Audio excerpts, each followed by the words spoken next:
Bueno, nuevamente los saludo, buenas tardes a todos y a todas.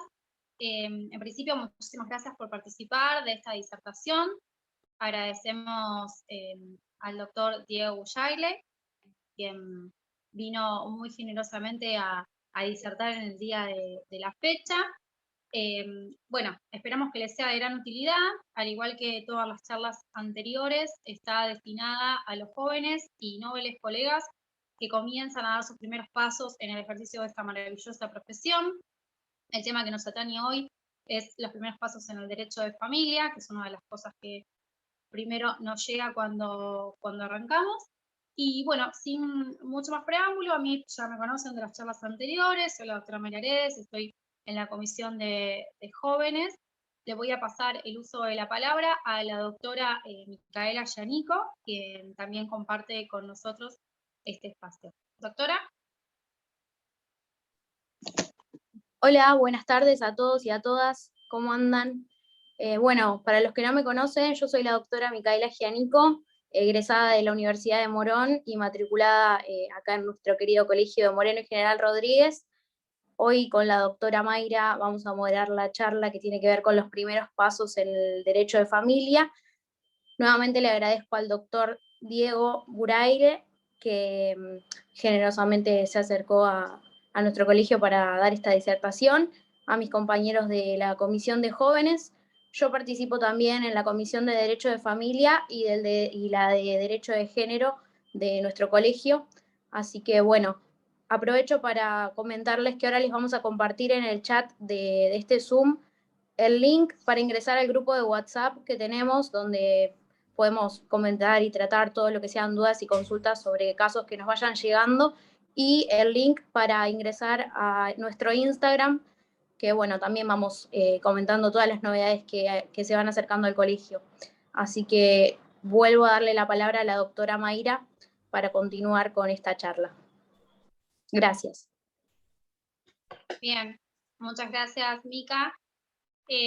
Bueno, les comento a todos y a todas que al final de la charla, en el chat, vamos a estar poniendo el link para que puedan acceder a que tengan sus certificados de asistencia de la disertación de hoy. Y también voy a comentarles que el doctor Bujaile desea que esta disertación sea interactiva, que tengan la posibilidad ustedes de participar y en cuanto tengan preguntas y demás, se las puedan ir efectuando a medida que él va desarrollando los temas, ¿sí? Entonces, en esta oportunidad, lo que vamos a utilizar para efectuar estas preguntas es el micrófono. Ahora, en este momento están todos silenciados para que el doctor pueda efectuar la disertación, pero si tienen dudas pueden activar el micrófono e interrumpirlo, siempre y cuando la pregunta tenga que ver con el tema que se está tratando en el momento, ¿sí? Y lo que pedimos, por favor, a los colegas es que las preguntas no tengan relación con algún caso en particular, para no simplemente irnos del tema y que podamos enriquecernos todos de la charla. También pueden utilizar la opción de levantar la mano. En ese caso, la doctora Yanico va a estar moderando las preguntas. Y si alguno no se anima a interrumpir o a levantar la mano y hacer uso de la palabra, tiene la opción del chat del grupo donde pueden efectuar la pregunta, y si la pregunta está relacionada al tema del momento, vamos a interrumpir al doctor Bujaile y se la vamos a efectuar nosotras, o bien la dejaremos para el final, donde va a responder todas las preguntas juntas, ¿sí? Así que bueno, sin mucho más preámbulo, lo vamos a presentar. El doctor Diego Nicolás Bujaile es abogado litigante, especialista en Derecho de Familia. Además, es docente universitario de la Universidad de Morón y la Universidad Nacional de José C. Paz. Doctor, lo escuchamos. Bueno, muy buenas tardes para todos y todas. Gracias por tanta convocatoria. Bueno, primeramente, la idea es que sea una charla, como bien decía la doctora, que pueda ser entretenida, que nos pueda servir a todos, así que si tienen preguntas y todo, no se las guarden, tratemos de que sea lo más interactivo posible, para no quedarnos con ninguna duda, que después digan, uy, ¿por qué no pregunté tal o cual cosa? Y que de esa manera nos pueda servir a todos. Bien, la primera cuestión es decir, cuando hablaba con el doctor Dufour, que veíamos para hacer la charla y todo eso, la idea es hablar de los primeros pasos que muchas veces nos encontramos cuando ni bien entramos en el estudio o tenemos nuestros primeros casos, cuando tenemos a alguien que nos guía, muchas veces ese camino se allana porque uno puede tener una guía, alguien a quien consultar o ver de qué manera poder ir manejando cada una de las situaciones. Y otras veces no lo tenemos, entonces poder aprovechar estas situaciones es de mucha ayuda para tratar de que el proceso, cualquiera sea dentro del derecho de familia, nosotros hoy tomé 3 que por ahí son los que más preguntas suelen hacer, pero hay 2 materias o 2 ramas del derecho de las cuales siempre cuando ni bien empezamos nos van a consultar. Saco lo penal, que por ahí penal es algo más específico, que el que hace penal se dedica exclusivamente a penal. Pero después, en materia de derecho laboral y en materia de familia, son las 2 preguntas que siempre vamos a tener clientes que nos van a ir consultando. Esas 2 cuestiones siempre son las que más vamos a tener.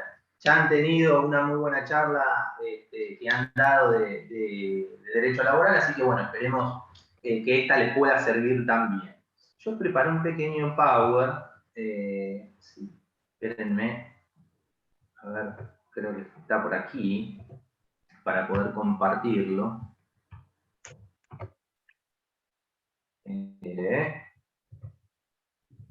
Acá está.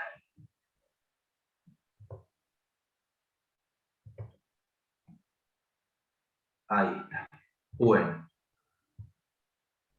Ahí vamos. Yo, como les decía recién, preparé o armé, por lo menos sobre las primeras consultas que muchas veces nos vienen a consultar en el estudio. Y las primeras o las principales consultas en temas de familia que nos van a hacer son estas 3. Temas de divorcio, temas de alimento y temas de régimen de comunicación. Creo que son los 3 puntos donde más van a venir a consultarnos, a ver de qué manera, cómo, qué se puede hacer, qué no se puede hacer, etc. Esto no quiere decir que el resto de las ramas no nos consulten. Hablemos de cuestiones de filiación, de adopciones, pero quizás en la cuantía, en estas primeras armas, en estos primeros pasos, muchas veces no es lo que primero nos van a consultar. Porque quizás no son de las materias más comunes sobre las cuales nos van a venir a consultar. Entonces, basándonos en estos 3 primeros procesos, es un poco sobre lo que vamos a ir rondando la charla. La idea es que el proceso, como les decía antes, desde que lo empiezan hasta que lo terminan, pueda salir de la mejor manera posible. Esto es, sin ningún contratiempo en el medio, salvando las cuestiones procesales que se puedan ir desarrollando en cualquiera de los procesos, ¿no? En todo el derecho en general. Entonces, ¿qué cuestiones comunes tenemos que tener en cuenta? Esto obviamente no es taxativo, pero la primera cuestión que es inherente a cualquiera de los procesos de familia va a ser siempre acreditar el vínculo. Por eso yo puse acreditar el vínculo siempre. Cuando viene el cliente al estudio por primera vez, siempre esa es otra cuestión también, ténganlo en cuenta siempre. Y esto se los digo por experiencia personal también.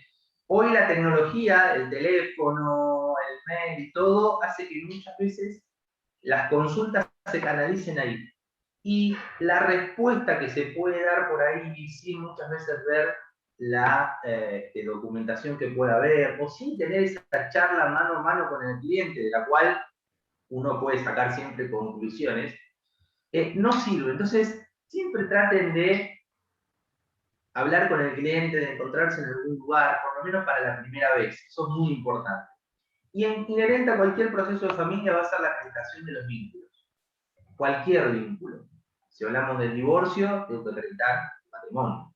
Si hablamos de un alimentos, acreditar la partida de nacimiento. Entonces, ese vínculo va a ser muy importante. Entonces, lo primero que van a tener que hacer para pedir siempre son las partidas. Cuando ustedes se reúnan con su cliente, lo primero que le van a decir es, bueno, necesito las partidas. ¿Por qué? Porque si no las tienen, la van a poder sacar.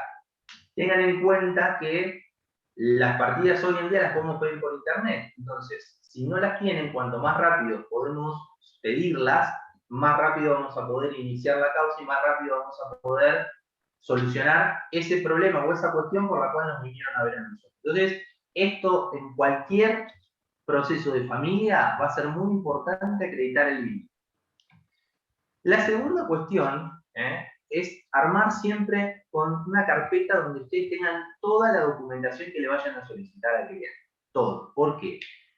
Cuanto más prolijos sean, más fácil van a tener todo para poder ir, si el juzgado requiere alguna cuestión, sobre todo basándonos hoy en día donde todo está digitalizado, producto de la pandemia también, entonces muchas veces esas documentales originales no tenemos que acompañarla en el juzgado. Antes, ¿qué hacíamos? Iniciábamos, metíamos el sobre y eso iba al juzgado. Por lo menos eso estaba en papel. Hoy en día no. Y nosotros somos guardianes de esa documentación que tenemos. Y ante cualquier requerimiento del juzgado, vamos a tener que presentarla. Entonces, cuanto mejor tengan armada la carpeta con toda la documentación que les puedan solicitar a los clientes, va a ser mucho mejor en el trabajo y va a ser mucho más ordenado para ustedes. Tengan en cuenta algo, en los procesos de familia, muchas veces los plazos van siendo más cortos que en otros procesos. Entonces, cuanto mejor se ordenen, mejor lo tengan todo ustedes, va a ser más fácil que puedan contestar cualquier tipo de vista o de traslado que les den. Entonces, eso es muy importante siempre armarlo. Y además para tener un orden. Otra de las cuestiones que son comunes a cualquier proceso, yo lo puse ahí como pago de gastos correspondientes, como puede ser el bono, el ius, o en el divorcio la tasa, es, ¿por qué? Porque la idea es que ustedes cuando inicien el proceso traten de evitar cualquier tipo de previo que de parte del juzgado les pueda dar. Si yo no acompaño el bono y el ius, me van a librar que tengo que acompañar el bono y el ius. Obviamente me van a dar un plazo para contestarlo, y eso nos va a impedir la continuidad del proceso. No, no nos va a impedir esa cuestión que el proceso continúe o pueda continuar. Pero obviamente es la obligación, sobre todo con el tema bono y ius, que si no van a dar comunicación a las autoridades pertinentes, con lo que ello significa que nos puedan solicitar después, etc. Entonces, la idea es que en los procesos estos, como el derecho de familia tiene la particularidad de que muchas veces se necesita una resolución rápida de los temas. Quizás estamos hablando del tema de un divorcio, pero si hablamos de un alimento, nosotros tenemos que resolver esa situación de manera rápida. Tratar de evitar cualquier tipo de previo con gastos, con bonos, con un divorcio con el pago de una tasa, o el hecho de no presentar una partida, acreditando el vínculo, va a ser sustancial para no perder tiempo. Lo que nosotros no tenemos que perder acá es tiempo. ¿Por qué? Por la naturaleza de las cosas que se van ventilando en el proceso. Entonces tenemos que tratar de hacerlo lo más rápido posible. Y evitar esos previos nos va a hacer que podamos avanzar lo más rápido posible. Otra de las cuestiones que antes no teníamos problema. ¿Por qué antes no teníamos problema? Y porque antes, si no me vinculaban el usuario MEP, yo iba al juzgado y podía ver el proceso, podía ver el expediente, podía ver cómo estaba. Si bien el tema de la presentación electrónica, había juzgados donde imprimían el papel y lo incorporaban al expediente y otros juzgados no. Pero había cuestiones que podíamos controlarlas de esa naturaleza, podíamos controlarlas físicamente. Hoy en día no. Entonces, siempre, siempre, siempre, al momento de hacer una demanda o una contestación o una presentación, porque nos va a pasar siempre en esta cuestión que a veces nos va a tocar iniciar el proceso y terminarlo. Hay veces que nos va a tocar iniciar el proceso que por algún motivo no lo terminemos nosotros y lo termine un colega. O nos va a pasar que nosotros seamos ese colega que se va a presentar. Entonces, si no nos presentamos y no pedimos que nos vinculen el usuario MEP, que lo van a crear, yo digo que todos ya lo tienen creado, si no lo tienen creado, créenlo, pero entiendo que la mayoría sí, porque si no, no podemos ver los expedientes. Va a ser muy importante que ustedes lo pongan al momento de realizar la primera presentación, para poder tener la vista del expediente. Es muy importante. Quizá hoy en día, con el tema del token, al momento de hacer la presentación, muchas veces ya podemos entrar desde la parte, en el portal de notificaciones, en la parte de mis causas, ahí uno coloca el departamento judicial, el juzgado, y tiene todas las causas que están vinculadas a ustedes en esa parte y pueden entrar. Y quizás se suple esta situación, pero es muy importante que siempre pongan la vinculación. Es mucho más rápido, mucho más fácil hacerlo desde la MED que hacerlo con el token o en la página del portal de presentaciones.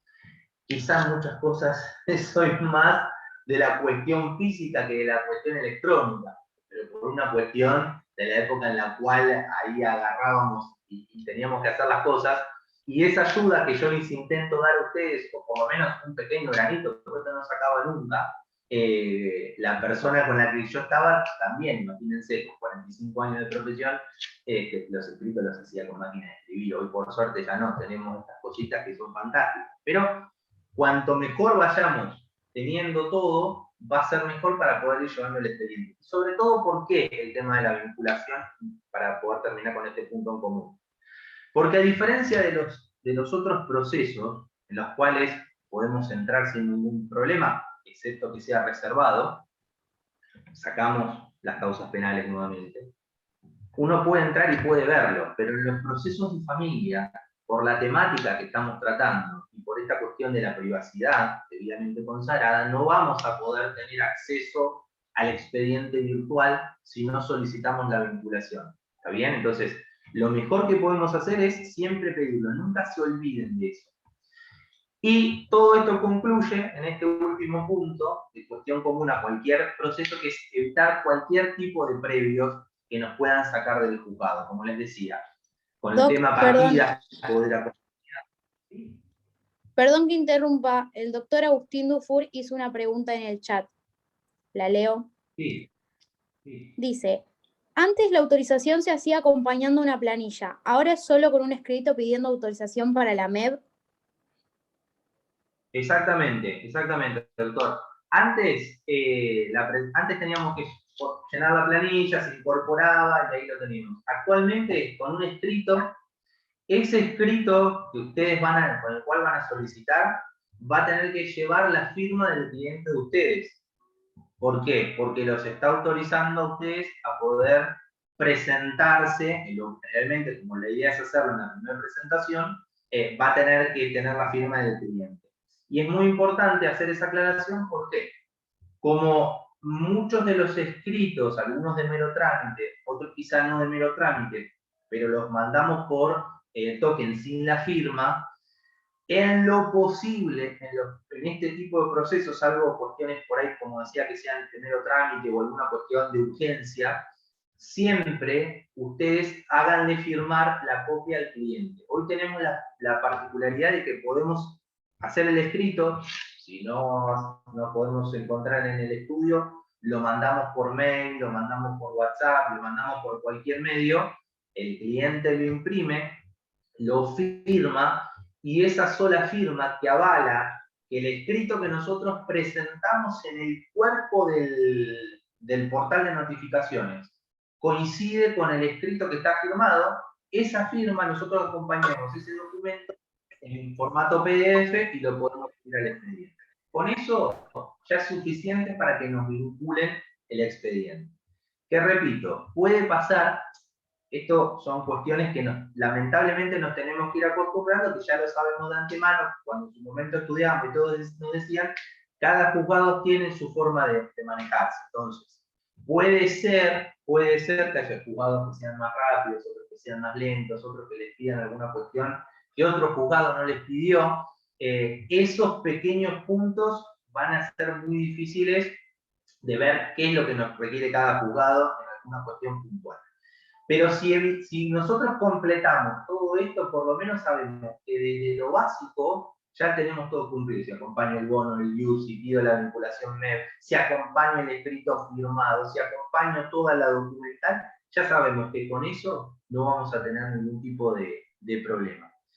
Pero de esa manera queda solucionado. Sí. Perdón que le interrumpa. Hay otra consulta en el chat y refieren a si el permiso, la autorización MEP, requiere del pago del bono y el IUS. O si se puede efectuar sin ese pago. Bien.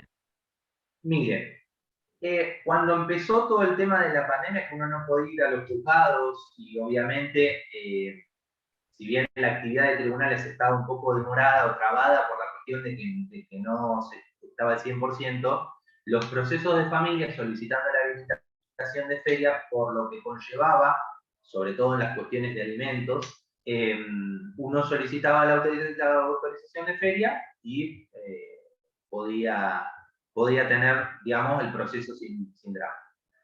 ¿Qué pasó? Uno no podía ver si a uno lo llamaban. Quiero decir, si lo inicio yo no tengo problema, porque sé cómo son las cosas. Pero el tema sucedía si yo me tenía que presentar. ¿Qué pasó? Hay juzgados que admitían lo siguiente. Uno, solicitaba una autorización provisoria, mandaba un escrito con una alta provisoria del expediente a los fines de poder visualizar la causa. Porque yo tengo como abogado el derecho de decir quiero aceptar la causa o no quiero aceptar la causa. Eso ustedes siempre lo van a tener. Eso acuérdenselo siempre. No están obligados a aceptar una causa que no quieren o que no tengan ganas de intervenir. Entonces, la mayoría de los juzgados acepta estas autorizaciones provisorias y me van a vincular el expediente y yo por lo menos voy a poder ver qué es lo que hay en el expediente. Hay juzgados que no la toman provisoria. Si yo me presento, sí o sí me van a intimar a que acompañe el bono IUS. Sí o sí. Entonces, ¿cómo puedo hacer? Yo mando el escrito de alta provisoria a los fines de poder visualizar el expediente y ver si acepto el cargo o no lo acepto. Y ahí en ese caso me van a dar lugar o no. Si me dicen que no y me la toman como una presentación, me van a intimar a acompañar el bono IUS. Si yo ya estoy decidido a tomar el caso, entonces sí o sí en esa primera presentación, además de pedir la autorización, tengo que acompañar bono IUS. Sí o sí. Entonces, esta cuestión de evitar los previos en general es importante. Sobre todo tengan en cuenta con el tema de las partidas. A veces puede ser que sean partidas viejas y nos van a pedir partidas actualizadas. Muchas veces está la cuestión, bueno, pero si es una partida de nacimiento, ¿qué cambio pudo haber tenido? Bueno, pueden tener cambio, entonces, si la partida es muy vieja o no es de las nuevas que son emitidas digitalmente, ya de antemano ganan tiempo y piden la partida nueva. ¿Cómo pide una partida? Si es de capital, entro a la página del gobierno de la ciudad, en la solicitud de partidas, tienen dos opciones: conociendo los datos o sin conocer los datos. Lo mismo pasa entrando en el portal de la provincia de Buenos Aires, del registro, van a tener también la posibilidad de pedirla. En un momento funcionaba medio complicado y había que entrar justo a las 8 de la mañana para poder pedir la partida, porque si uno entraba antes no podía y si entraba después no podía. Ahora ya se normalizó todo bastante, entonces no van a tener ningún problema. Si tienen los datos, ponen los datos, es mucho más rápido, si no se paga un arancel de búsqueda y tienen la partida. Eso siempre es muy importante, fijarse a ver si la partida es actualizada o no es actualizada.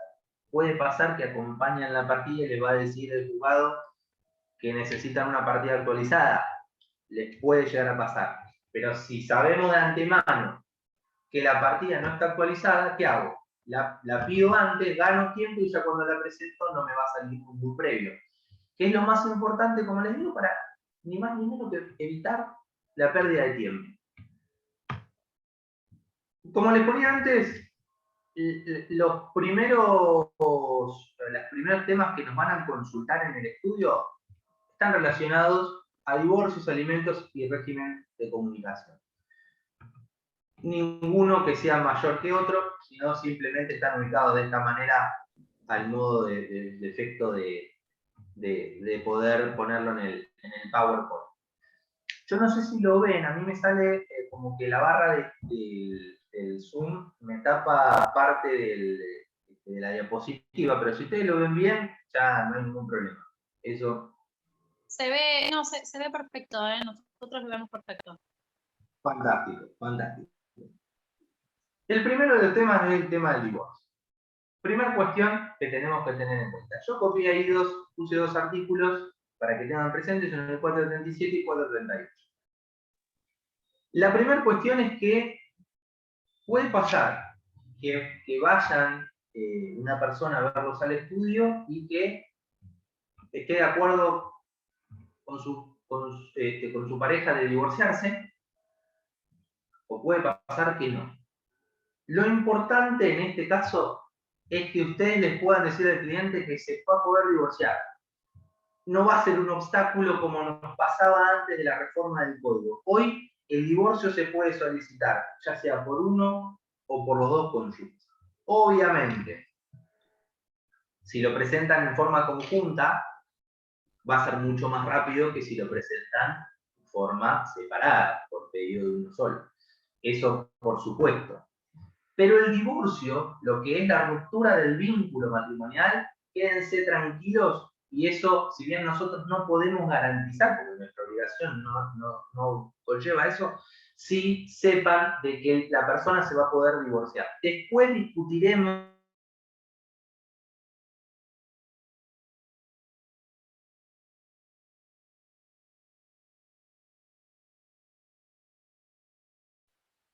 Me parece que se cortó. ¿Ya? Hola, Sí, hola. se cortó. Ahí está. ¿Se cortó? Ahí está, sí, Ahí. justo nos quedamos cuando dijo después discutiremos y ahí ya nos escuchamos más. Bien. Después discutimos el tema del convenio regulador, que no es acuerdo, es convenio. O propuesta reguladora. No acuerdo convenio, sino que va a ser se llama propuesta cuando es presentado por uno solo de los cónyuges. Después lo discutimos. O sea, seguiremos discutiendo esa cuestión en el proceso. Pero el vínculo matrimonial se va a romper. Entonces, eso sí le pueden decir al cliente. Muchas veces pasa, eso también es importante, que lo van a venir a ver, que nosotros sabemos, pero muchas veces la gente piensa que el tiempo de separar, la separación de hecho, hace un subcampeón del divorcio. No es así. Así como piensan que estando 20, 30 años en una unión convivencial es el matrimonio, y no es así. Entonces, el paso del tiempo no hace ni una cosa ni la otra. Y nos vienen a ver porque están apurados y nos dicen, no, porque me quiero casar. Pero no, pará un poquito porque tenemos que iniciar. Bueno, eso hay que aclarárselo. Es muy importante eso, siempre serles claros a los clientes, serles claros. Sobre todo en esta cuestión, en esta rama del derecho, donde muchas veces nos va a pasar que vamos a tener que oficiar un poco de psicólogos. Es una cuestión que tienen que tenerla en cuenta, porque nos van a llamar, nos van a contar los problemas, a veces uno puede decir, pero no es tan importante lo que me estás contando, pero no importa, nosotros tenemos que escuchar al cliente. Y es importante... Sí. Perdón, disculpe que lo molesta, hay una pregunta en el chat y por ello nos estamos yendo de tema y tiene que ver con la firma. ¿Se la leo? Sí, por supuesto. Bueno, el doctor Néstor Marcelo Vallejo nos consulta. ¿En forma conjunta debemos tener la firma de otro colega o solo con nuestra única firma se puede presentar? Muy buena pregunta, Néstor. Esa es otra de las cuestiones que también pasa, que nos vienen a ver por ahí las dos partes al estudio pensando que un abogado puede firmar. Y la realidad es que no podemos. Sí o sí se necesita la firma de otro colega. Sí o sí. No puede el mismo abogado tener que firmar por los dos. A ver, a veces la parte tiene un abogado, a veces no. Bueno, son cosas que se van viendo, Néstor, y uno va viendo a ver si hay o no hay cómo firmarlo, pero sí la realidad es que un solo abogado no puede representar a las dos partes. Tienen que ser dos colegas. Así que, muy buena pregunta para aclararlo. Tienen que ser sí o sí dos. Lo que nos va a dar eso, el tema de que sea presentación conjunta, es la rapidez, nada más. Entonces, primera cuestión, que lo pueden presentar uno o los dos, que no suele pasar, como bien preguntado el colega, también esa otra pregunta. Después, algo muy importante, que yo lo marqué acá, porque el 438 nos habla de requisitos o procedimientos en las cuestiones de divorcio, y es que toda presentación de divorcio tiene que estar acompañada de una propuesta o un convenio regulador. Y si no lo acompañamos, el código dice, y sobre esto se armó lío, debe rechazar la presentación. En general, ¿qué es lo que se ha interpretado de este debe? Que en realidad, por lo que leíamos anteriormente, por el 437, si las partes se quieren divorciar, nada obstaría en ese convenio regulador que si no lo presento, por lo menos no se me disolviera el vínculo. Entonces, lo que se suele hacer, si no se presentó una propuesta reguladora, es intimarnos para que lo hagamos. Entonces, la idea es, sea que lo hagan en forma conjunta o que lo hagan por presentación unilateral, de que siempre tiene que eso grabárselo en la cabeza de que presente un divorcio, el divorcio va con un convenio. El convenio regulador lo pueden poner dentro de la misma demanda del divorcio. No hace falta que sea un anexo o una documental. De hecho, es más prolijo hacerlo como un punto dentro de la demanda que presentarlo como una documentación anexada. Es mucho más fácil la lectura, se entiende mejor. Ustedes tienen que pensar siempre algo. Nosotros vamos a escribir algo, vamos a poner algo, y se lo tenemos que dar a otra persona que lo va a leer. Cuanto más claros somos en lo que ponemos, más fácil va a ser para la persona del juzgado que lo va a leer, que va a tener que interpretar lo que nosotros quisimos decir. Entonces, siempre, cuanto más claro, mejor.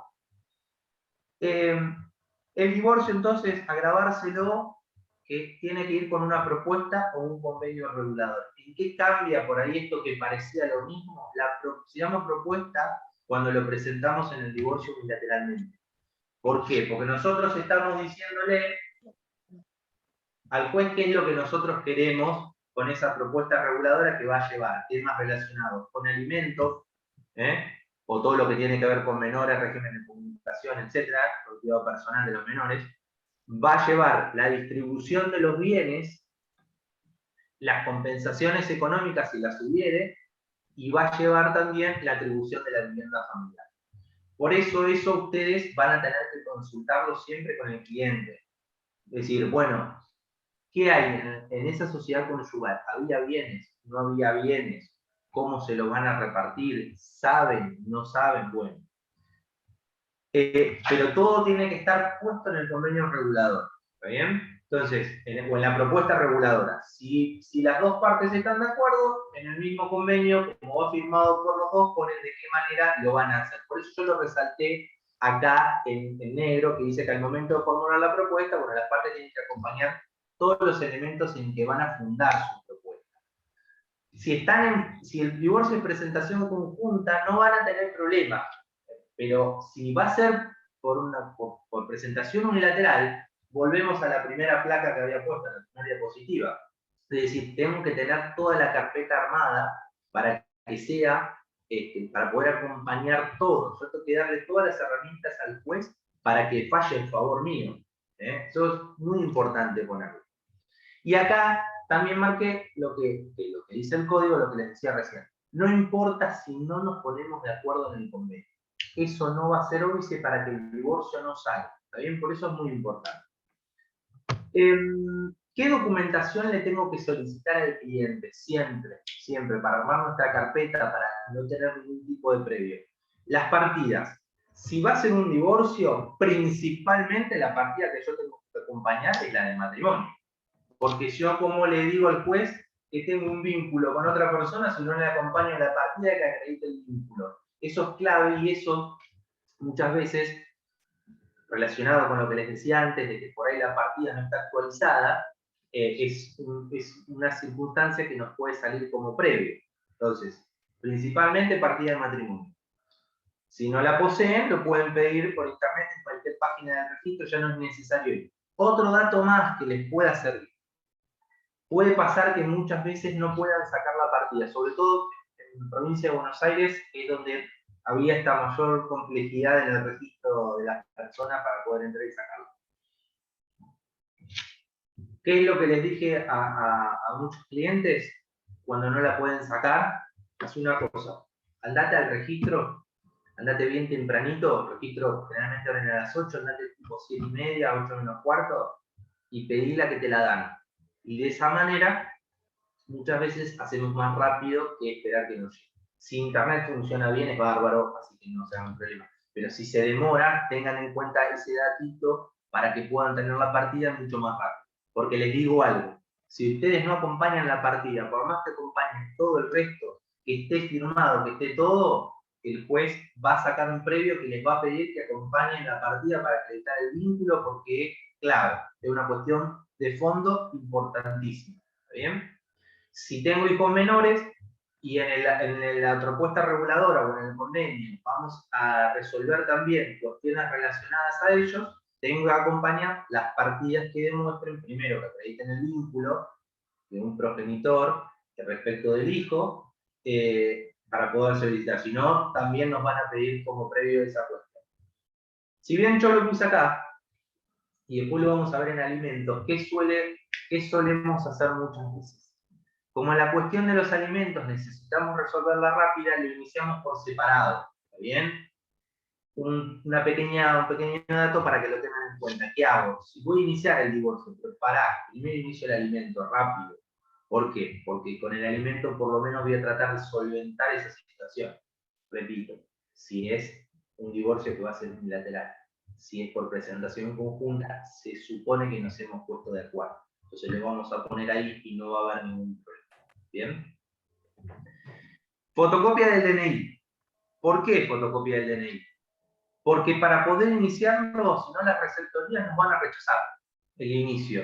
Nos van a poner que falta el DNI. Entonces, le piden la fotocopia del DNI. Yo puse fotocopia, pero con una fotito es suficiente. ¿Pueden tener las cosas guardadas en la nube o en cualquier lugar? Sí. Yo soy partidario, como les había puesto antes, de que tengan una carpeta en el estudio con la documentación, porque lo otro a veces se puede perder. Entonces, de esa manera se resguarda. Por eso, fotocopia, foto, es lo mismo, no hay problema.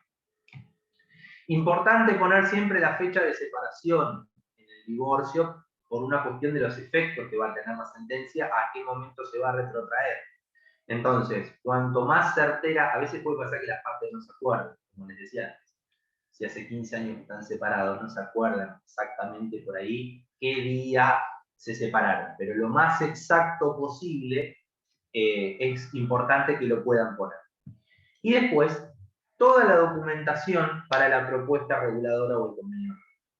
Si yo voy a pedir una compensación económica que supone un desequilibrio manifiesto entre las partes, entre la ruptura de ese vínculo, o de esa separación, todavía no ruptura del vínculo matrimonial, tengo que acreditar todas las constancias que van a ser para demostrar que yo estoy pidiendo esa compensación económica. Si yo no puedo demostrar el desequilibrio manifiesto, no me la van a dar. Entonces puedo decir, no hubo un desequilibrio, no va, este ítem o este punto del convenio tengo que rechazarlo. Entonces, toda la documentación es preferible acompañarla. No se guarda en documentación, que por ahí uno puede decir, no, pero esto por ahí no sirve. Si tienen la pequeña duda de que les puede servir, acompáñenlo. Total, lo que abunda, no daña. Entonces, acompáñenlo. Lo mismo si van a encarar el alimento dentro del convenio regulador. Conviene hacerlo por fuera. Ahora vamos a hablar de un poquito de alimentos como otro de los procesos que más consultas tenemos. Conviene por fuera para hacerlo más rápido. Si lo vamos a hacer por aquí, también lo mismo. Con el tema de los bienes pasa algo particular.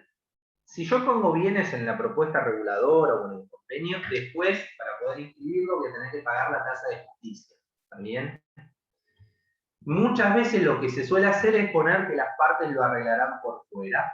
¿Por qué? Porque la disolución de la sociedad conyugal o los bienes se puede hacer en cualquier momento, dice el código. Entonces, no habría ningún problema. Pero, si ustedes saben, tienen algún ante algún indicio de que no se van a poner de acuerdo nunca con la otra parte, que eventualmente vamos a tener que pagar tasas de justicia y que iniciar un proceso de disolución de los bienes de la sociedad conyugal va a conllevar otro proceso, etcétera, lo ponen acá. No hay ningún problema, lo ponen acá. Si tienen la documentación, la van a acompañar. A veces que no tienen la documentación. Y en ese caso, manifestaremos tan poder de la otra parte, o si podemos solicitarla, lo solicitamos. Pero siempre la documentación, eso lo van a tener que ver ustedes según cómo venga el proceso, cómo sea su cliente, cómo sea la relación entre su cliente y la contraparte. Y ahí poder decidir. Yo acá puse algunos efectos que los copié de diferentes demandas de divorcio que hemos hecho y presentado. Quedó como punto 6 porque justo daba que era el punto 6 en la demanda. Pero ven, propuesta los efectos derivados de la petición de divorcio y el convenio regulador. ¿Por qué? Porque estábamos de acuerdo. Entonces, no tengo vivienda familiar. Miren, esto también quiero hacer una aclaración porque la idea es tratar de estos primeros pasos que les puedan servir a ustedes para no cometer quizás situaciones que nos pasaron a nosotros. Cuando fue la reforma del código y todo esto entró en vigencia, nos encontrábamos, como les pasó a todos, que muchas veces no sabíamos de qué manera instrumentarlo, porque, como saben, se modificó el Código Civil, pero no la cuestión procedimental. Entonces, hay de pasajes. El código hablaba de que sí o sí estos puntos tenían que estar ¿cómo es? En la demanda de divorcio. Pero había jueces que si uno no los ponía, o se olvidaba de poner alguno, o no lo quería poner, por el motivo que fuere, no objetaban absolutamente nada. Y hubo una gran mayoría que sí. Entonces, ¿qué pasó? Era mejor poner todo a no poner nada o olvidarse alguno, porque si ese juez lo requería, nos iba a constituir un previo. Como les explicaba al principio, lo ideal en esto es no tener previos. Entonces, si no tengo atribución de la vivienda familiar, pongo que no existe vivienda familiar para ser atribuida. Y pongo así. Si quiero una compensación económica, acá pondré, si quiero pedirla, pondré que quiero pedirla y toda la documentación y por qué pido y cuánto pido el monto, etc. Y si no, pongo que las partes manifiestan que nada tienen que compensarse económicamente. En el mismo sentido, la atribución de la vivienda familiar, la última sede que pudo ser del lugar conyugal, el lugar donde vivían, si va a ser atribuido a uno de los cónyuges, pongo que será atribuida la vivienda familiar a tal o cual persona. No tiene que ver con la cuestión de la titularidad. Distribución de los bienes. En este caso no había bienes. No tengo bienes para ser distribuidos y pongo que no existen. Y chau. Ejercicio de responsabilidad parental. No existen hijos menores. Listo. Pongo así y chau. No hay ningún problema. Acá puse otros ejemplos con el tema de los bienes, de otras que ha pasado. Componen. Los bienes son los siguientes. Un auto marca tal. Y ese auto fue adjudicado a tal persona. Y pongo dominio tal que será adjudicado a tal persona. Si quiero hacer la otra posibilidad, como les decía, que se efectuará en forma privada, como que las partes se acuerdan que los bienes se efectuarán en forma privada. Yo no aconsejo poner que no hay bienes. Poner que no hay bienes, no. Si hay bienes y lo vamos a hacer en forma privada, pongo que lo vamos a hacer en forma privada. No pongan. Y si quieren, si quieren ver, como les decía, hay situaciones que van a depender mucho, no pongan distribución de los bienes, no lo pongan como ítem en el convenio y ven, se fijan. Si el juzgado se los requiere, pondrán y harán la aclaración que lo harán en forma privada. Si el juzgado no se los pide y pasó, lo hacen y no tienen problema y después lo harán en forma privada también. Pero si no pongan que no hay bienes, porque si están poniendo que no hay bienes, eso después puede ser en contra a la hora de cualquier disolución porque están declarando que no hay bienes. Resulta que los hay. Si lo hacen en forma conjunta, los tiempos van a depender si es capital o es provincia. Nosotros por nuestra cercanía con la capital federal vamos a tener casos en las dos jurisdicciones. En capital, si no hay bienes, si no hay hijos, no hay nada, les tengo que decir que hace muy poquitito, en menos de 15 días tenía una sentencia de divorcio.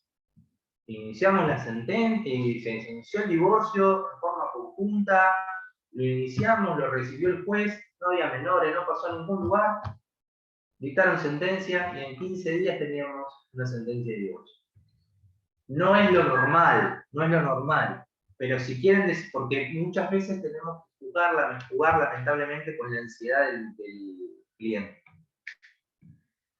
Entonces, la verdad es que nosotros no sabemos cuánto es el plazo que puede llevar un divorcio. Porque a esta persona yo le dije, mirá, acá no hay nada, de otras experiencias, calculale más o menos que en 1 mes y medio, 2 meses está divorciada, no hay problema. Bueno, acá fueron 15 días. Te pueden decirle 15 días y resulta que después tarda 2 meses. Y es preferible siempre decir de más que de menos, está bien, por esta cuestión que hablábamos de la relación que tenemos que tener con el cliente. Y ser claros, no depende de nosotros, depende del juzgado, depende del juzgado y de la celeridad y de la cantidad de causas, son muchos factores. Entonces, si es de común acuerdo, están conjuntos, en capital en 2 o 3 meses promedio puede salir. Si es en provincia, calcúlenle por ahí un plazo un poquito mayor por cualquier eventualidad. Doctor, disculpe que lo interrumpa. Hay una consulta en el chat respecto de la propuesta del convenio de regulador. La doctora Amira Biagioni le consulta. En caso de hijos mayores de edad, pero que no lleguen a 21 o 25 años, el punto de cuidado personal, régimen de visitas, ¿cómo se pondría a consulta? También lo ponemos sin ningún problema, doctora. En ese caso, sí, obviamente tenemos que tener en cuenta la edad, o si estudia, si no estudia, si se puede valer por sí mismo o no. En principio, hasta los 21 lo pondremos, por más que sea mayor de edad, y lo pondremos. Y lo mismo, cualquier régimen de comunicación, lo estableceremos ahí. No hay ningún problema. En ese caso, al ser mayor el régimen de comunicación, claramente no lo pondremos, porque ya hay una cuestión de que ya no va a ser viable. Pero sí en la cuestión de los alimentos. Y pondremos, no hay ningún problema, la edad de la persona, del hijo. Tendremos que acompañar también la partida para acreditar el vínculo y pondremos cuál va a ser la suma de alimentos que se va a pagar o no. Pero no hay ningún problema de ponerlo en ese sentido, no hay ningún problema de ponerlo. Bien, y después también respecto del convenio, hay una consulta de la doctora Ivana Ortiz Cañete, que consulta cómo se procedería en el caso de presentarse demanda unilateral de divorcio y meses después se adquiere un bien mueble registrable. Bien. Obviamente, ahí lo que tenemos que ver es si está disuelto el vínculo o no está disuelto el vínculo. Por eso, ¿qué le vamos a tratar de decir a nuestro cliente en un caso si quiere adquirir sí o sí el bien? Esperá por lo menos que tengamos la sentencia de divorcio. Como ese bien no estaba adquirido, se supone no integraría la sociedad conyugal. Entonces, esperá que salga el divorcio para no comprarlo en este momento que todavía no está disuelto el vínculo. A ver, ahí también juegan un montón de cuestiones respecto a la naturaleza de los bienes, quizás nos extenderíamos más, si el bienes gananciales, propios, porque no todo bien adquirido durante la vigencia del matrimonio se configura como propio. En caso de ser bien mueble registrable, si yo acredito que fue comprado con bienes propios, no pasará. Hay un montón de cuestiones ahí en el medio.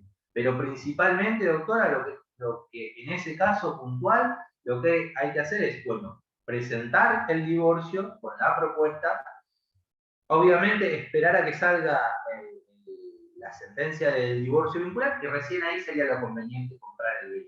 ¿Bien?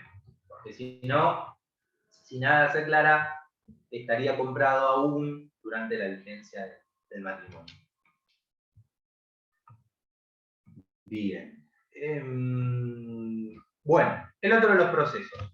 Es el tema también Perdón, de Doc. los que más... Sí. Perdón que lo interrumpa. Había quedado una consulta de las primeras que hicieron en cuanto a la notificación, en cuanto a no poder notificar en caso de divorcio unilateral a la otra parte. Sí, buena pregunta. ¿Cómo se Nos puede pasar. procedería?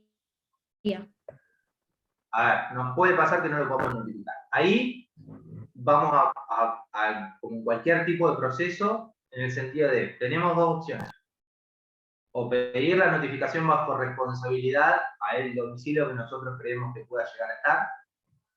La otra opción es que se libre oficio para poder determinar cuál es el último domicilio que tiene y notificarlo a ese domicilio. Pero bueno, sí vamos a tener que notificarlo a un domicilio, porque hasta que no esté notificado, nos va a pasar que no va a proseguir el proceso, va a quedar detenido. También, en ese sentido, es bueno, si lo pueden solicitar muchas veces, la notificación va a poder ser por oficio policial, por cédula, por carta de documento, tratar de pedirlo que sea de cualquiera de estas situaciones, de cualquiera de estos casos. Lo ideal, si es por carta de documento, mucho mejor, porque uno se garantiza en cierta manera que la carta se manda y que llegaría, o que al menos fue alguien a ese domicilio.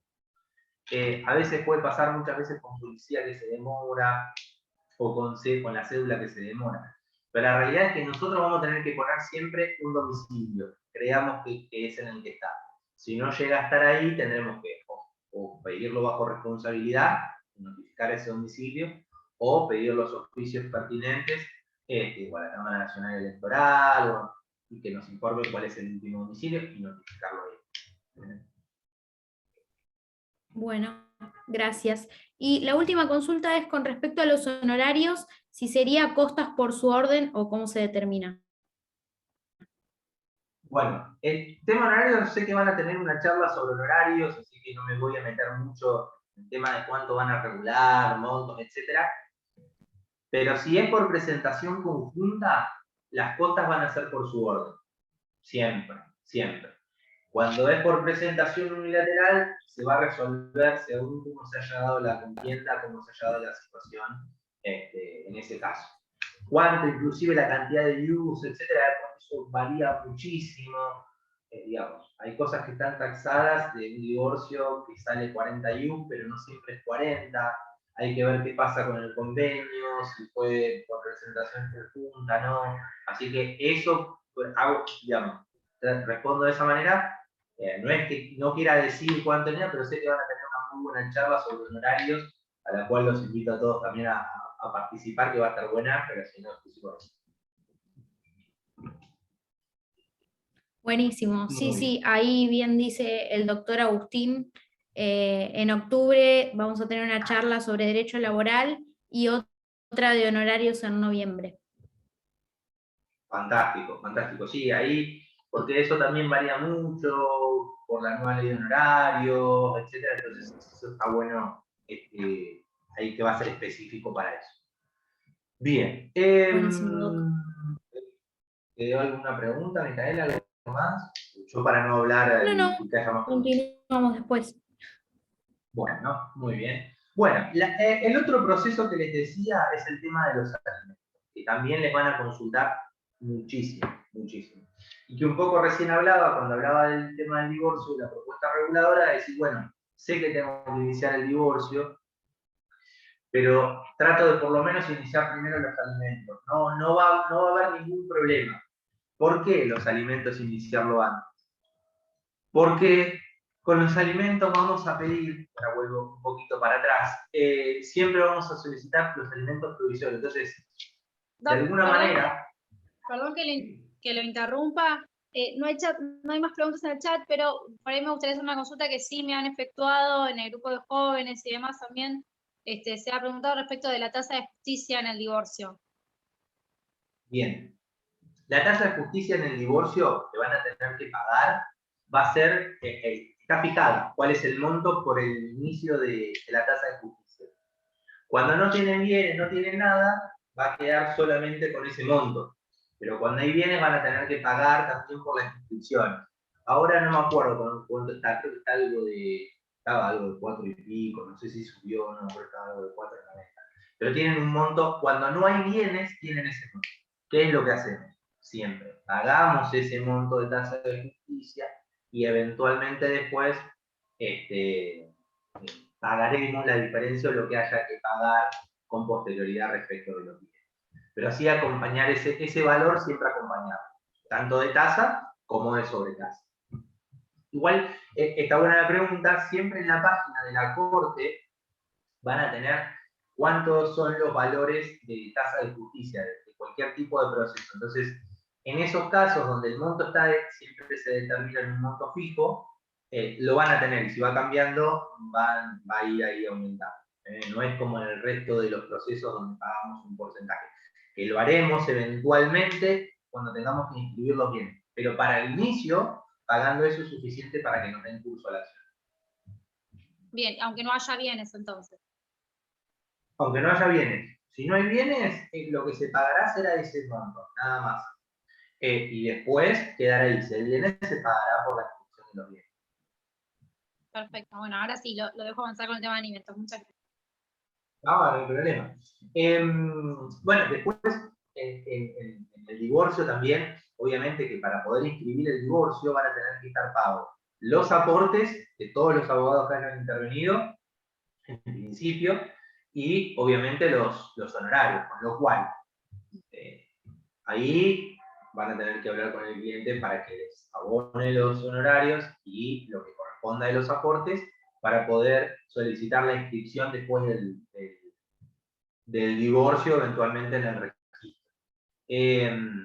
¿Por qué digo en principio? Porque esto que me había quedado de antes, porque si ustedes pueden solicitar, se acompañan el pago, digamos, manifiestan haber percibido los honorarios y el pago de los aportes, pueden pedir aunque sea la inscripción solo para ustedes, con lo cual para la parte que tuviese pago. Entonces les va a servir a ustedes tener ya el divorcio inscrito para que los efectos concurran respecto de ustedes, y para la otra parte, bueno, nada, todavía no están inscritos respecto de terceros, etc.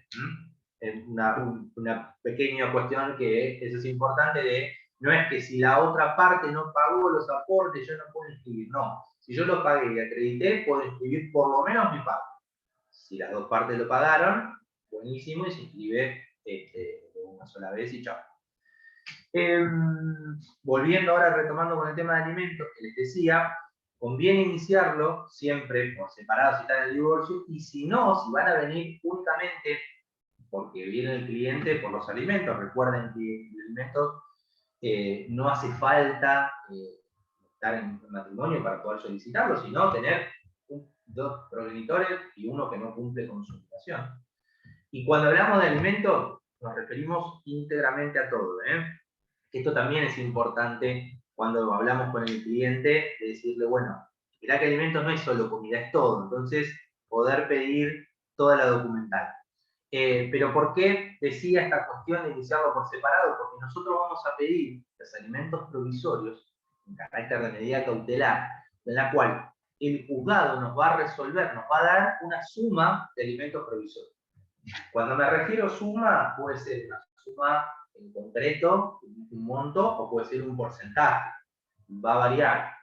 Conviene pedir un porcentaje por una cosa. Siempre, esto también, ahora lo iba a hacer, pero para los alimentos siempre conviene pedir un porcentaje. ¿Por qué? Tengan en cuenta algo. Los porcentajes, si al otro progenitor le aumenta el salario, por ejemplo, sobre el cual tenemos trabado un embargo, a nosotros nos va a aumentar el monto sin tener que iniciar incidentes. Entonces, siempre nunca olvidarse el tema de medida cautelar. Vuelvo una diapositiva para atrás. ¿Qué le tengo que pedir al cliente para elaborar la demanda de alimentos? Acreditar el vínculo. Acuérdense la primera diapositiva, la segunda. Acreditar vínculo siempre, partidas de nacimiento. ¿Está bien? Una partida de nacimiento ya es suficiente para poder acreditar el vínculo. Bastante importante hacerlo. Después, gastos que realice ese progenitor que no convive con el menor. Y acá está puesto el menor porque la realidad es que en la gran mayoría de casos que nos van a venir a consultar en el estudio es por personas que son menores de edad. Pero como bien decía la colega antes, recuerden que la obligación alimentaria se puede extender hasta los 25 años. Lo que nos puede variar, si la persona es mayor de edad, tendrá que iniciar la demanda de alimentos, eventualmente puede ser el propio, digamos, el alimentado, a diferencia de los casos donde el menor de edad lo inicia el progenitor en representación también de ese menor.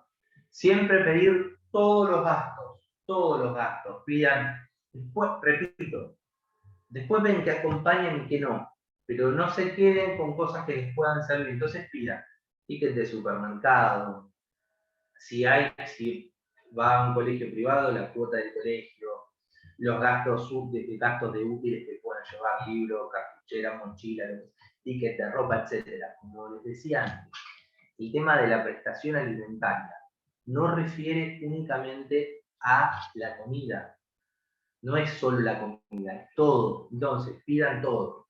Ustedes tengan en cuenta algo. La obligación alimentaria corresponde a los dos progenitores. Eso también es importante aclararlo porque nos puede pasar que nos digan no, porque le tienen que pagar porque sí y no es porque sí. Corresponde a los dos. ¿Está bien? La realidad es que en el ejercicio de la profesión muchas veces tenemos que lidiar con lo que le dijo el amigo del amigo, o el tío, o el primo, o lo que le pasó a otra persona. Y si bien la demanda de alimentos es igual para cualquiera, el contenido sí es diferente, y eso puede hacer que la situación varíe. Entonces, siempre aclarar esa situación es muy importante para todos. Entonces, la obligación es para los dos. De lo que a ustedes les da que ese menor tiene gasto, cualquier ejemplo, 100.000 pesos por mes, bueno, 50.000 le corresponde a un padre, a un progenitor, y 50.000 al otro. ¿Está bien? No es que son los 100.000 los que tiene que pagar el progenitor no conviviente. Eso es importante muchas veces hacer la aclaración a nuestros clientes. Y acompañan todo, todo acompaña. Digital, actualmente todo lo acompañamos digital, y si no, antes era, agarran por lo menos lo que yo hacía era, agarraba el ticket, lo abrochaba en una hoja y trataba de ir armándolo. Porque todo les va a servir, porque le van a tener que decir al juez cuánto es, para persuadirlo, cuánto es lo que realmente gana. Entonces, no se queden con nada, ¿sí? Repito, ahí yo puse eso a modo de ejemplo, pero pueden incorporar los gastos de luz, los gastos de alquiler, los gastos de tablet, todo para tratar de poder aumentar el monto. Y hay algo que es importante también. Siempre el progenitor no conviviente va a solventar ese 50% dentro de las posibilidades que tenga. Vamos a poner el ejemplo que es, yo soy multimillonario y me separo no estaba casado, y me separo del padre de mi hijo, de la madre de mi hijo. Y yo le quiero reclamar el 50% de los gastos que ese menor tiene. Yo los puedo solventar, pero holgadamente, vivíamos holgadamente, por otra parte tenía un sueldo de 40.000 pesos. Estoy poniendo a modo de ejemplo para que se entienda. El juez va a valorar esa situación. No es que si el menor gasta 200.000 pesos por mes, le va a reclamar al padre 200.000 pesos por mes. Porque nosotros estamos hablando acá de los alimentos en caso de que seamos actores, pero nos puede pasar que seamos parte demandada y que tengamos que contestar esa situación. ¿Se entiende? Entonces, cuando no, dentro de las medidas de las posibilidades, voy a solventar lo que puedo, y eso lo va a valorar el juez. Por eso siempre acompañar cualquier tipo de gasto. En caso de que tenga un recibo de sueldo o factura de tarjetas de crédito del progenitor, también acompáñenlo, siempre. ¿Por qué? Porque si yo digo que el padre, digo el padre porque muchas veces en mayor proporción que el alimentante o la que inicia la parte actora sea una mujer que un hombre. Entonces, si el padre tiene un trabajo en blanco y yo tengo, porque quedó en la casa que compartíamos, un recibo, sé dónde trabaja y sé más o menos cuánto es lo que gana, me va a servir para poner cuánto es lo que yo quiero pedirle también y dirigir la acción hacia ese trabajo para tratar de trabarle el embargo, ¿sí? Y después la fotocopia del DNI siempre. Por eso yo lo puse como no olvidar. Cuando hagan una demanda de alimentos, siempre pidan. El código dice que se puede pedir en cualquier momento, que el juez puede resolver en cualquier momento. La realidad es que si no lo pedimos, no nos lo van a dar. Entonces, siempre pedirlo. Así como les decía, con el tema del divorcio, tatuarnos en el brazo convenio regulador, bueno, alimentos provisorios. Siempre, en la demanda lo pedimos.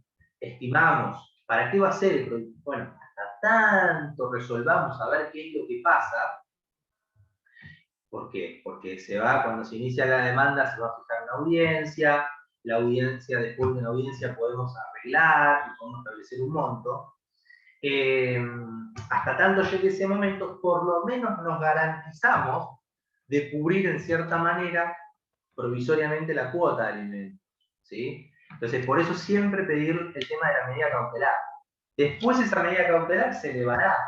Hay juzgados, esto también es otro dato, hay juzgados que, como ocurre en el departamento judicial, que suelen hacer, ¿qué hacen? Se suele fijar alimentos provisorios medianamente altos, porque después, a la hora de, en una sentencia, de equiparar ese alimento provisorio, subimos un poquito más. Entonces, y muchas veces lo que se suele hacer es, se mantiene el alimento provisorio cuando llegamos a la audiencia, solemos arreglar por eso o un poquitito más y sirve de esa manera. Pero siempre pedirlo. Yo estimo que los alimentos provisorios para solventar van a ser tanto, o que se trabe tanto. Y como les decía antes, si tengo el recibo de sueldo, puedo pedir el embargo, la retención directa del sueldo, que es muy importante. Acá tenemos que ser sensatos nosotros y ser claros con el tema, porque hay una realidad para todas las partes. Cuando tenemos una persona que trabaja en relación de dependencia es mucho más fácil. ¿Por qué? Porque vamos a trabar el embargo o vamos a pedir la retención directa y se saca de un lado y se pone en la otra cuenta. Listo. Es automático, no tenemos problema y cobramos. Cobramos nuestro cliente y cobramos nosotros. Puede pasar que muchas veces no. Entonces, si sabemos que el otro padre no tiene ningún bien, que no tiene cuenta, que no tiene absolutamente nada, también hay que ser sinceros con el cliente y sinceros con nosotros mismos, porque tengan en cuenta que los que vamos a estar trabajando somos nosotros, con todo lo que les hablaba al principio, de mantener la relación con el cliente, de escucharlo, de todo. Entonces, si yo no tengo después de dónde agarrarme para cobrar esa cuota de alimentos, es complicado. Eso es bueno ser claro. ¿Tiene esto o no? ¿Tiene? Bueno, mirá, es difícil. Vamos a intentar, vamos a ver. Muchas veces, ¿saben con qué caen? Con las tarjetas de crédito. No tienen bienes a nombre, tratan de no manejar cuentas, pero con la tarjeta de crédito, que están a nombre de la persona, muchas veces, con el resumen de la tarjeta que nosotros pedimos, como oficio, tenemos cuánto es lo que paga de tarjeta. Y mirá, si pagas 60.000, 70.000 pesos de tarjeta, y salvo que lo invente y que pague con no sé qué, dinero le va ingresando. Bueno, entonces tenemos cosas como para poder ir agarrándonos. Pero es una realidad, siempre de una manera es más sencillo que de la otra. ¿Bien? Pero no se olviden nunca de solicitar los alimentos provisorios. ¿Cómo vamos a poder? Hay veces que podemos arreglar, hay veces que no. Si estamos como parte actora, lo arreglaremos y continuaremos. Si estamos como parte demandada, en la audiencia vamos a contestar demandas. En el mismo acto de la audiencia contestaremos la demanda respectiva. ¿Pasa algo si yo la demanda la contesto antes? La realidad es que no. La realidad es que no. Pero técnicamente se contesta en el acto de la audiencia, después del acto de la audiencia. Como prueba vamos a poder utilizar cualquier tipo de prueba. Nosotros tenemos que demostrar el caudal económico que tiene el demandado.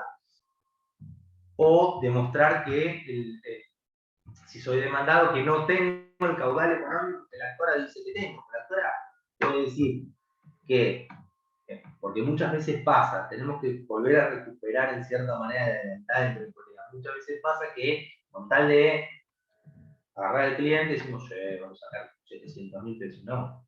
Entonces hago una demanda ilusionando al cliente de algo que no existe, que es ficticio. ¿Por qué? Porque después me pide 80.000 pesos de cuota. Yo demuestro que tengo un salario de 35.000, es lo que hablábamos antes.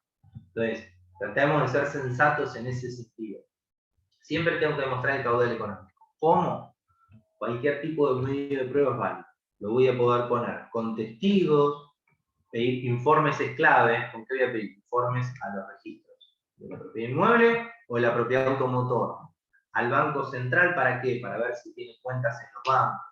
A las entidades emisoras de tarjeta de crédito como Prima Medio de Pago, American Express, a cualquiera, por lo que les decía antes. Si es algún lugar si tiene acciones, pediré a la bolsa. Es decir, no tengo límite, pero tengo que tratar de mostrar el caudal económico. Y después la documental, como les decía antes, la documental, acuérdense que la vamos a tener que presentar al momento de iniciar la demanda, ¿está bien? Entonces no se guarden nada. Después se tiene presente, en el caso de la demandada, al momento de contestar demanda.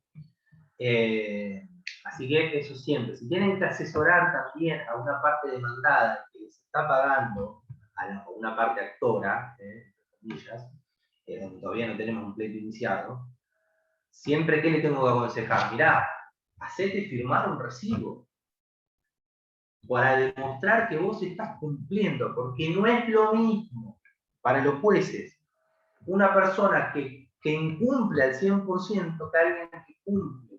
Y para nosotros como profesionales nos va a servir para poder tener mayor elemento de maniobra y elaborar nuestra estrategia defensiva. ¿Sí? Disculpe que lo interrumpa. Sí. Me quedé pensando en la prueba informativa. ¿Qué considera respecto a FIP? También porque, doctora, porque muchas veces el que no, digamos, el obligado, el alimentante, es monotributista, por ejemplo. Claro. Entonces, sé que el lugar de trabajo no va a tener, pero ¿qué pruebo con eso? Y la categoría. Y con la categoría ya tengo la presunción de lo que AFIP me dice que con esta categoría esa persona gana. Entonces también ahí puedo demostrar ese total de ingreso. Perfecto, sí. Una de las que también tenemos que tener en cuenta entonces a la hora de pedir informativa. Sí, claro, claro. Eso va a ir variando según dónde sepamos o a qué se desempeña el alimentante. Entonces eso lo variaremos ahí en ese momento. Pero sí, cualquier tipo de prueba de informes, como les digo, que les pueda servir para demostrar, no se limiten porque va a ser válido. Va a ser válido en ese sentido. Gracias. No, por favor. Bien, bueno, entonces, en cuanto a la prueba... Perdón. Hay una consulta sobre la retención directa. Dice, ¿el porcentaje de retención directa es en la remuneración del progenitor importe bruto o neto? Bueno, lo que se suele poner siempre que los juzgados suelen poner, y que es lo que se suele hacer, es sacando lo que es descuentos de... Descuentos de ley, descuento de ley, sacando todo, gracias, sacando todo eso, lo que queda después es sobre lo que se requiere, sobre el total, pero solo de los descuentos de ley. No si la persona tuvo o tiene algún otro descuento porque está pagando un crédito, por lo que sea, eso no se va a descontar, solamente lo de ley. Tal cual. Gracias. Gracias por la palabra. De nada. Bien. Lo suelen poner los juzgados cuando... Sí. Después también, o los juzgados, o muchas veces cuando hacemos, porque, como les decía, en el proceso, cuando se fija la audiencia y tenemos la audiencia, puede pasar de que lleguemos a un acuerdo. Es lo ideal. A ver, no tengo estadísticas hechas, pero estadísticas generales.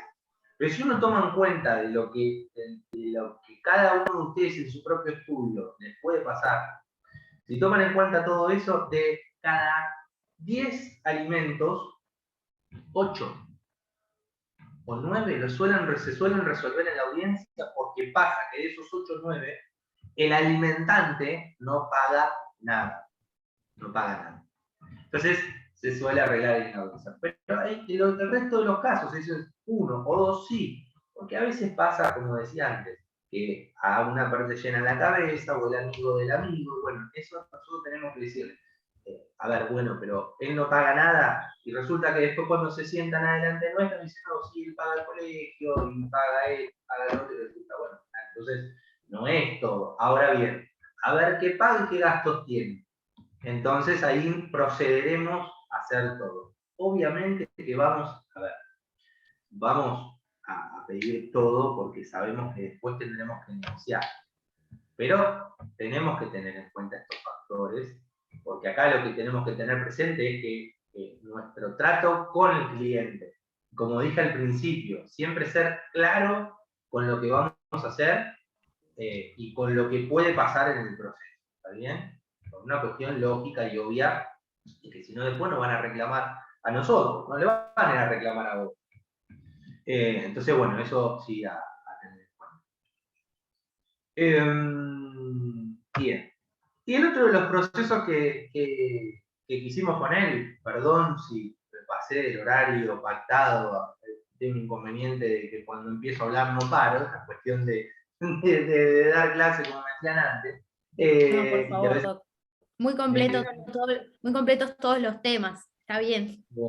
Y la charla es bastante enriquecedora y lo que pasa es que estamos haciendo también muchas preguntas. Perdón, aprovecho para decir esto, que vamos a estar leyendo las preguntas, algunas, no todas, las vamos a dejar para el final porque justamente como estamos muy extendidos en el tiempo, lo ideal sería que termine la disertación y después, porque muchas preguntas se van resolviendo a medida que va avanzando en la disertación. Así que vamos a estar interrumpiendo, pero en menor medida. Ustedes, los participantes, continúen efectuando las preguntas, pero lo más probable es que las leamos al final, perdón. Fantástico. Cualquier duda que quede igualmente nos pueden consultar en el grupo de WhatsApp o por mail, no hay ningún problema. Muy bien.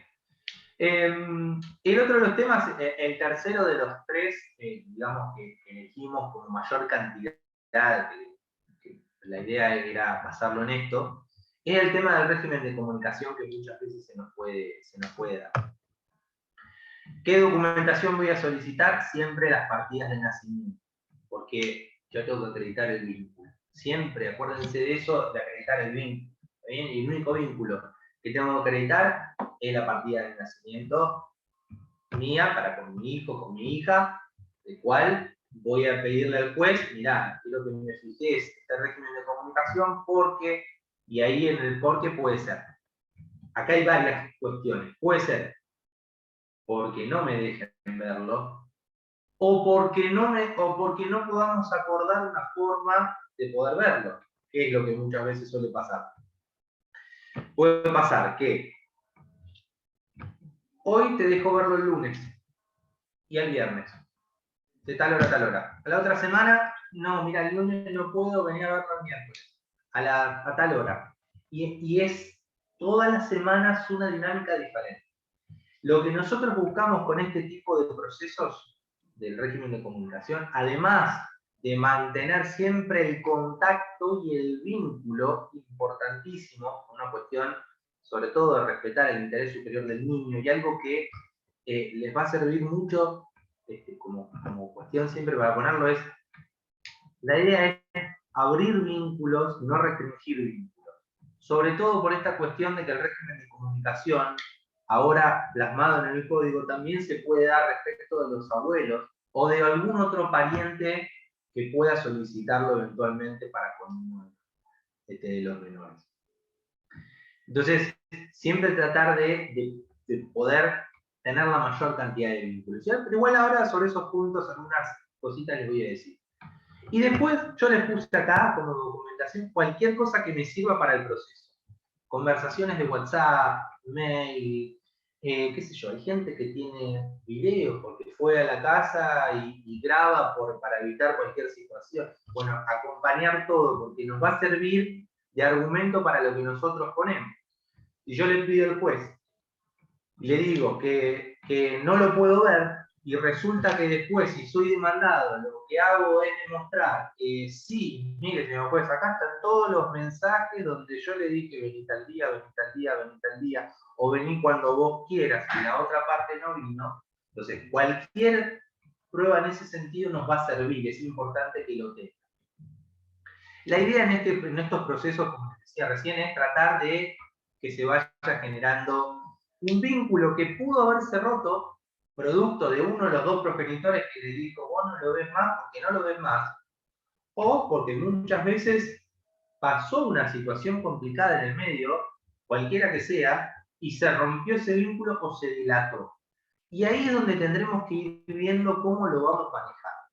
Si sabemos que el vínculo, por ejemplo, entre un padre o un hijo, o entre padre e hijo, o madre e hijo, o hija, se produjo por alguna cuestión y se produjo un alejamiento, pasó tiempo, ustedes, como parte, lo que van a tener que hacer, como letrado, lo que van a tener que decir es, bueno, veamos cómo se va dando. Intentemos generar una revinculación para que, si veo que la situación es compleja, por ejemplo, una cuestión de un caso puntual que me pasó el otro día, de un régimen de comunicación iniciado por los abuelos del menor. Resulta que los abuelos del menor hacía como 6 años o 7 años que no lo veían. ¿Por qué? Por problemas que se habían generado, en este caso, un padre violento, medidas, todas cuestiones aparte, pero que nada tenían que ver los abuelos. Bueno, la cuestión es que los abuelos estaban de ver. Y por cuestiones entre este padre y los abuelos intentaron, porque desde el juzgado a ese padre le empezaron a rechazar un montón de cosas, intentaron generar presiones por otro lado. Entonces, ¿qué es lo que dije? Primero, por la edad, que se escucha al menor, que actúe el cuerpo interdisciplinario. Apóyense siempre en el cuerpo interdisciplinario de los juzgados. Son una herramienta clave. Los juzgados dan intervención al cuerpo, a los psicólogos, a los asistentes sociales, pero apóyense, pidan que intervenga. Si es necesario, pidan que se ponga un psicólogo, si hay en el caso del menor, o que el menor aconseje al progenitor que el menor vaya al psicólogo, y que el psicólogo elabore informes, porque eso nos va a servir. No todo vínculo se rompe porque sí, entonces no siempre vamos a poder interponer el régimen de comunicación para volver a generar ese vínculo. No siempre, porque la situación, como les decía en este caso, se rompió por algo ajeno. El tema es cuando no pasó algo así y es por otra cosa, donde un padre o una madre no quieren que el otro lo vea porque sí. Esto independientemente de la ley penal de impedimento de contacto, que ustedes evaluarán hacer la denuncia o no hacer la denuncia y lo que ocurra por la vía penal, independientemente de eso. Entonces, apoyarse en eso, respetar el interés superior del niño y el derecho del menor a ser oído, en el grado que corresponda. El juez tomará la entrevista, podrá realizarse entrevistas con los psicólogos del juzgado. Muchas veces se pone el menor tiene su psicólogo, hay otro psicólogo que es designado, por ejemplo, en el colegio de psicólogos y que interviene a intentar llevar adelante la revinculación, porque no puedo un vínculo que no está formado o que se deterioró por el tiempo volver a regenerarlo en el mismo momento. Entonces, de esa manera se va llevando. Un día será en un encuentro, en un punto de encuentro, en qué cantidad de horas, otro día será otro, otra vez será más tiempo, después ya se quedará solo, y después se quedará a dormir, y así se va restaurando el vínculo. ¿Está bien? Apóyense siempre en esas cosas para llevar adelante. Cuando inician el proceso, el consejero siempre va a fijar a una audiencia, porque lleva siempre una etapa previa al régimen de comunicación. Lo van a presentar la demanda, ahora que se presenta, ahora que se inicia virtualmente, van a presentar todo, se va a fijar la audiencia, siempre respetando el interés superior del niño, como les decía, ampliando los vínculos, no limitándolos. Pero si ustedes saben que ese vínculo de la persona, si son parte demandada, saben que no es bueno para el menor, no se queden con eso. Traten de que intervenga el cuerpo, que se lleven adelante los informes, porque todo eso va a servir, y sobre todo va a servir no solo para una parte o para la otra, sino también para darle todas las herramientas posibles a ese juez o jueza que va a tener que resolver. ¿Bien? Entonces, no solo, como puse ahí, no solo iniciar el régimen de comunicación por un hijo o una hija, también, y esto es cada vez más común, porque suele pasar con los abuelos. A veces, ¿por qué? A veces el problema no es entre los abuelos y el menor. A veces sea entre los abuelos y ese hijo o hija, hijo de esos abuelos. Y esos choques ponen de rehén al menor. Y lo que nosotros tenemos que hacer es evitar esa situación. ¿Está bien? Y una parte va a querer decir, no lo vas a ver. Y la otra decir, yo lo quiero ver. Y en el medio hay algo. Y ese algo nosotros nos va a servir de herramienta, informes psicológicos, como les decía, asistentes sociales eventualmente, y todo lo que nos podamos tomar del juzgado. Bien, eso es muy importante para tenerlo en cuenta. Y siempre poner, ¿qué es lo que voy a pedir? Y yo, la idea es tratar de tener un acomodo, la palabra no es acomodo, sino un orden en los días, tanto para el menor como para el resto de los progenitores o los abuelos. Es decir, fijar qué días van a ser, lunes, miércoles y viernes, tal hora, tal hora. Entonces se arma una dinámica que es mucho más fácil para todas las partes que intervienen en el proceso. Y ustedes lo van a solicitar. Si en la audiencia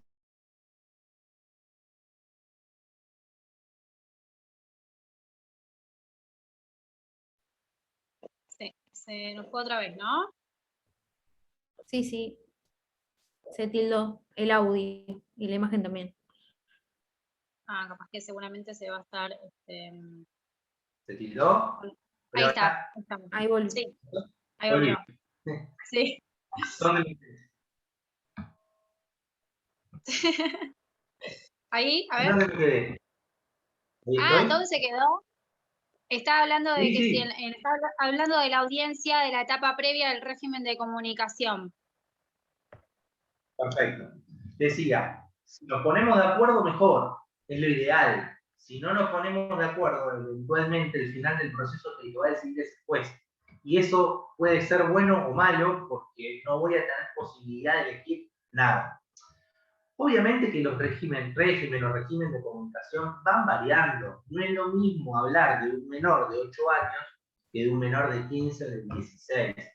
Entonces, cuanto más grande la dinámica, a veces no se hace tan estática, es decir, tal día, tal día y tal día, porque puede ir variando. Y el peso de la palabra de ese menor es mucho mayor, cuanto mayor nivel de conocimiento tiene que cuanto menos lo tenga. ¿Está bien?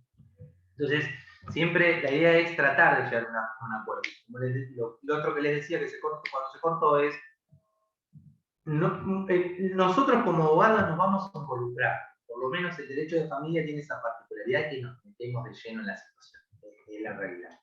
En un caso o en el otro nos ponemos en la piel de ese cliente.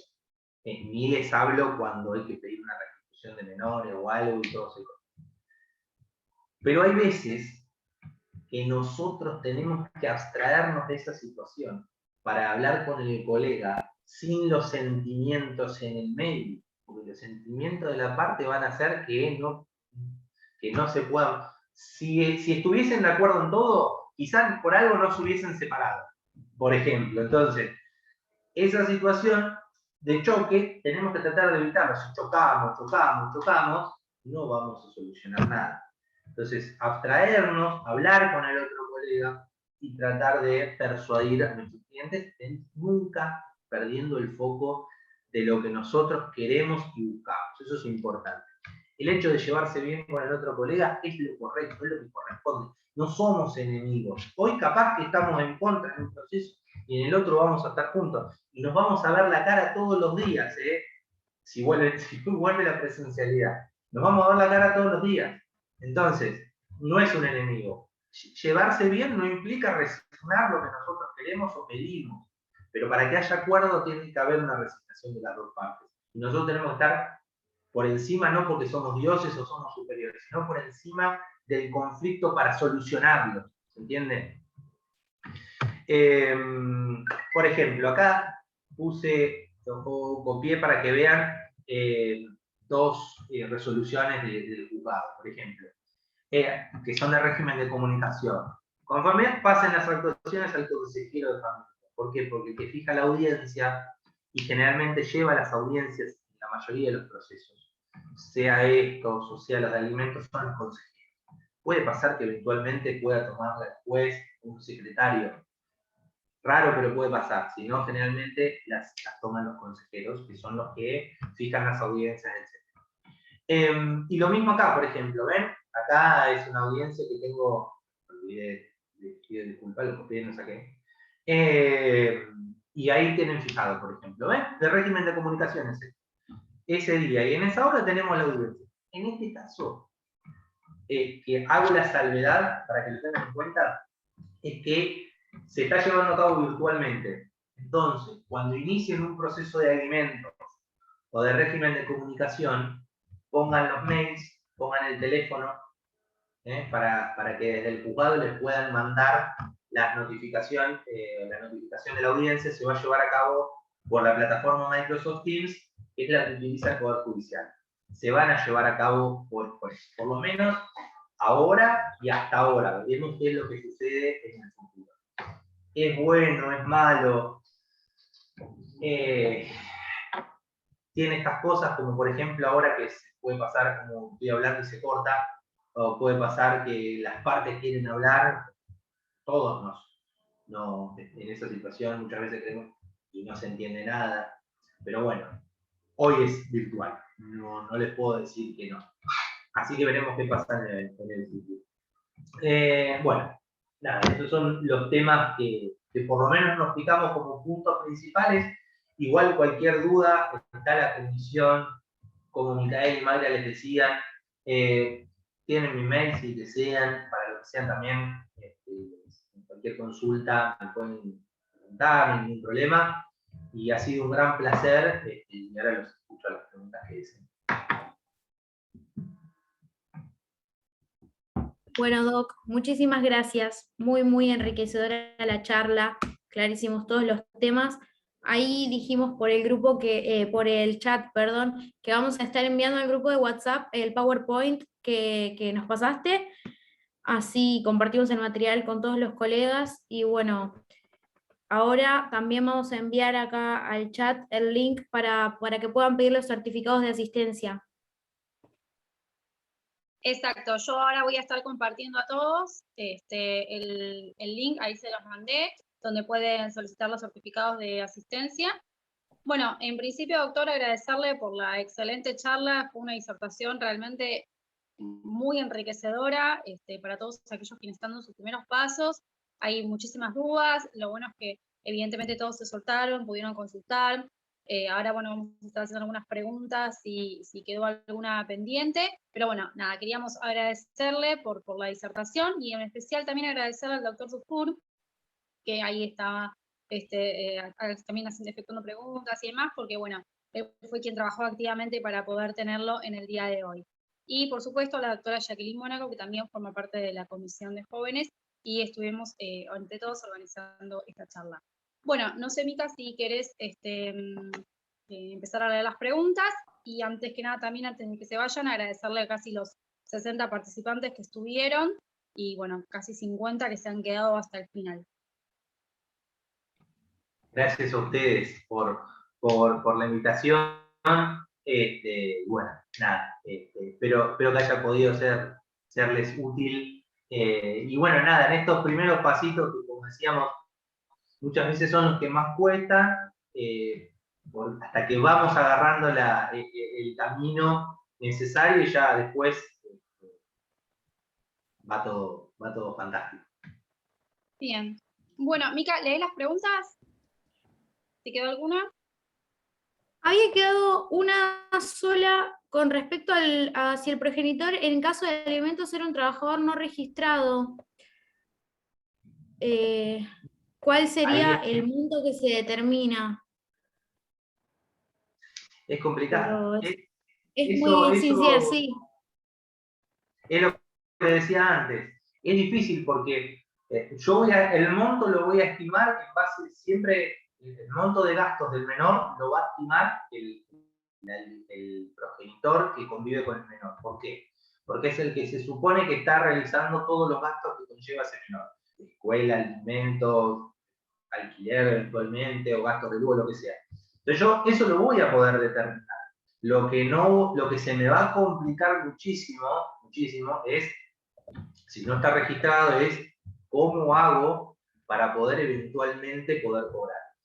Algo que es muy importante, que por ahí no me metí demasiado, la jurisprudencia muchas veces lo que suele, o lo que está haciendo, los jueces lo que van haciendo es, bueno, ya sea si es un trabajador no registrado, o si es un trabajador que puede ser alguien que tiene dinero, como hablábamos antes, pero lo oculta bienes o oculta cuestiones, bueno, tratar de generarle incomodidades a esa persona, más allá de inhibirlo, más allá de cualquiera, si sabemos que tenga cuentas igual, de trabarle un embargo en la cuenta, por más que no lo use, pero de generarle un incordio a ese progenitor. Por ejemplo, si ese progenitor va a qué sé yo, un club, tratar de que no pueda entrar a ese club, de tratar de, qué sé yo, si tiene, o si tiene una casa en un barrio cerrado, que es más complicado, pero hubo algunos fallos, intentar por lo menos meterlo ahí y generarle una incomodidad a esa persona. Sí, me podrán decir, y eso algunas cuestiones rosa con alguna cuestión constitucional o con alguna violación de un derecho, puede ser, pero será algo que habrá que debatir en el momento en base a lo que nosotros le pidamos. No se limiten en pedirle al juez, no se limiten, porque hay cuestiones que ustedes ya saben, si no lo hacen tienen el no, pero quizá eventualmente pueden tener del otro lado una recepción al planteo y que eso pueda ser bueno y poder tenerlo. ¿Qué otra cosa más? Otra cosa que es importante, inscribirlos en el registro de deudores alimentarios morosos. Es un trámite que no sé cuánto está costando ahora, depende si es capital o provincia, son 2 registros, pero inscribirlo. Me podrán decir, ¿y eso hace que me pague? Eso por sí solo no, pero esa persona no va a poder participar de licitaciones públicas, no va a poder sacar el registro, va a tener un montón de incomodidades que nos van a servir de herramienta de decir, vos, para salir de ahí, hagá lo que debes. Entonces es una herramienta de poder hacerlo. Si no tiene nada de nada, se complica. Es la realidad.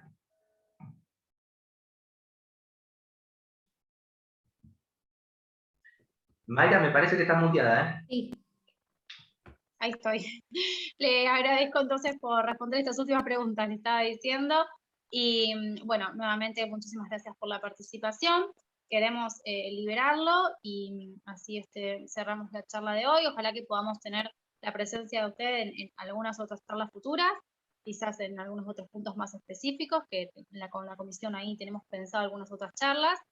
Y bueno, después decirle a los participantes que teníamos planeado una reunión para después de la charla, pero bueno, se ha extendido en el tiempo, quizás muchos deben estar cansados, así que la idea era más que nada, bueno, decirles que toda sugerencia o petición que tengan la pueden efectuar al grupo de WhatsApp y adelantarles que ya tenemos programado unas charlas en octubre respecto de laboral, muy similar a lo que vimos hoy, de derecho de familia, pero en el derecho laboral. Y para noviembre también tenemos programado una charla de honorarios, ambas son a pedido de los mismos jóvenes y nobles, que en distintas reuniones nos fuimos escuchando y son temas que están necesitando trabajar. Así que bueno, solo eso. Muchísimas gracias, doctor. No, gracias a ustedes por la invitación. Por favor. Hasta luego.